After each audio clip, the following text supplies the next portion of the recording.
Hello and welcome to the Global Church Project. I'm Graham Hill. Daniel Jeyaraj is an Indian theologian with expertise in world Christianity and the development of Christianity in India.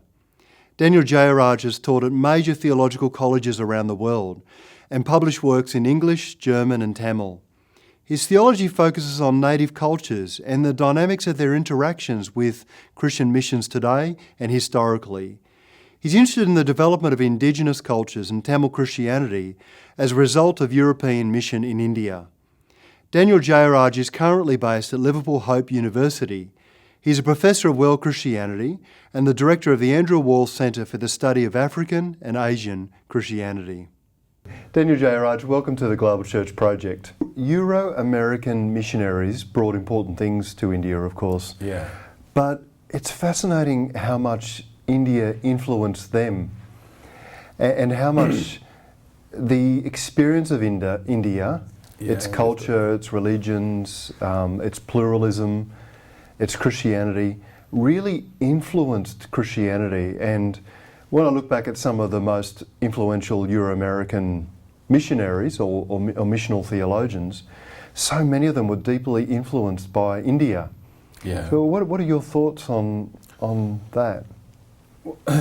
A leading motive for this impact can be a sense of hospitality. See, Indian society has been a hospitable society for diverse people groups. And their impact has been also very, very different. And the Christians fall into that wider category of local hospitality and making room for, let me use the word foreigner, non-Indians coming from elsewhere. They showed it earlier to the Jews, to Greeks, long before the Greeks, Romans, they were part of it, and many other people from the Arab part of the world, and Persians, and several others. So hospitality, local hospitality was one route. But what the Westerners saw astonished them first. Let me give this example again in the life of Ziegenbalg. See, when he left Europe in 1705, he thought that he was going to a people who did not have civil life, and he wanted to introduce. When he was there, Indians turned and told them, "You are the person who comes as an ignorant fellow." Yeah. They saw him as uncivilized. Very uncivilized, harsh. Yeah. So he believes there is no romanticizing does not help, idealizing does not help. So what should we do? So he begins to study, learn, with the children first and with the church people, ordinary people. They make him extraordinary. They teach him the language and particularly ethics. And he asks the question, if these people can develop high standards of ethics without the aid of the Bible, there must be something great in them. He believes, he knows well, yet a good ethics does not give salvation, but it helps them to live in a better way than many Christians could. He writes about them in 1708. So he tells the more he learned the language, the better he was able to appreciate. So language and literature helped them. Thirdly, many people were impressed by the long traditions that were operative in India, whether it is religion or sheer historical or medical traditions, astronomy. They may be very different from the European one, but astronomy and eating habits, regulating human health through food.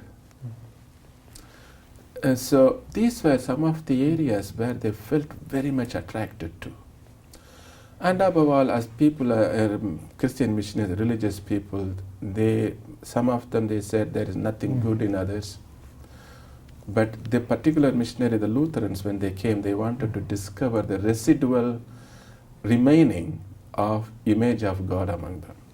So the fundamental belief, God created everybody. They may have forgotten it, God, but it is our joy to discover it and help them to discover. So the impact has been diverse and of various levels and intensities. I was sure they were all impacted. The Euro-American mission reports give us something of a window too, I think, into this dynamic, the way in which Euro-American missiology was so influenced by its contact with India. Yes. First and foremost, it was the modern Protestant mission to South India helped Europeans to realize that it is not merely meant for them. Yeah. It is for the world church. It is for everybody. So even the first missionary attempt, it was called attempt. In German it is called löblicher Versuch, a noble attempt, noble trial to see whether Indians would ever embrace Christian faith. But when they really see, the missionaries refuse to return to India, to Germany. Because I will seal my life even with blood, if it happened to be. But I would rather die here with my people. He calls them my people. That is the Tamil Christians and Tamil people. And literally he died there too in 1719. So when they came, they saw what was happening and began to found Christian missionary societies. That was true in Germany. In Leipzig mission was like that. Basel mission in Switzerland. Lapland mission in Denmark. Are the Methodists in UK, even the Puritans in New England, and naturally Baptist Church. They all mention about the missionary impulses from India, and in the early part. And there's a lot of discussion about Leslie Newbigin, of course, and the way in which his time in India influenced him. Yeah. When he came back to Birmingham, his vision for what mission might look like in the West was radically shaped by his time in India. Particularly in villages in and around Madurai, and also his experience with Church of South India, to which I belong, the Church of South India. So Leslie Newbigin is held in high esteem. See, again, there he liked stories, as he writes in his books. Simple stories would illustrate deep philosophical questions for ordinary people who may act on them, not merely hear and say it's great, but they may act on them on their own accord. So when Leslie Newbigin comes to Birmingham and other places, he saw a country totally changed. Some people call this process secularization. Others may call it is deviation from the gospel, or others may be calling even hardening of the hearts and lot of distrust in everything that is Christian, because they did not have the experience that Leslie Newbigin had.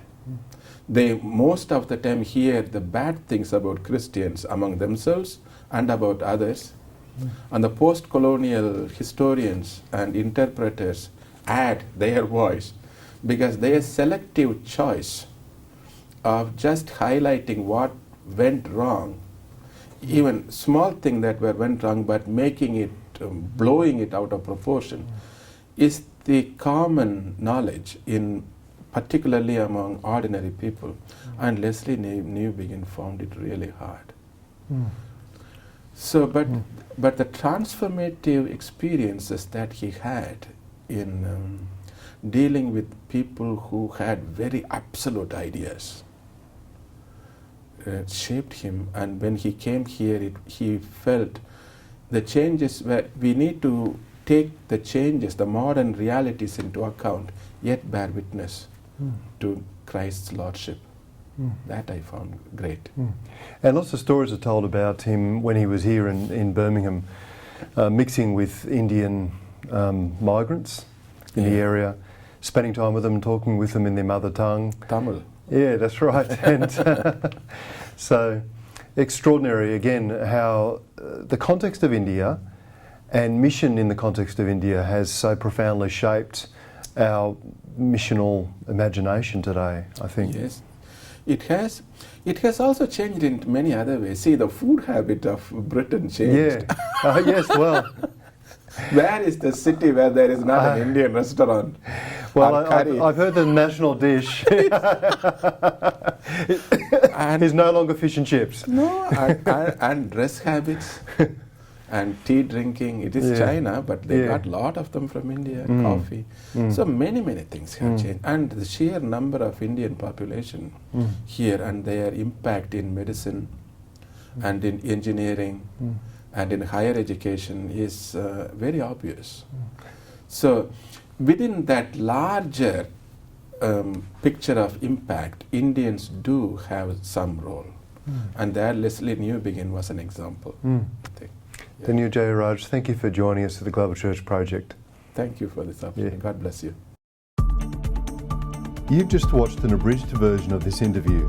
For the full interview, plus resources for churches and colleges and universities, please visit www.theglobalchurchproject.com. I look forward to your company next time. From me, goodbye.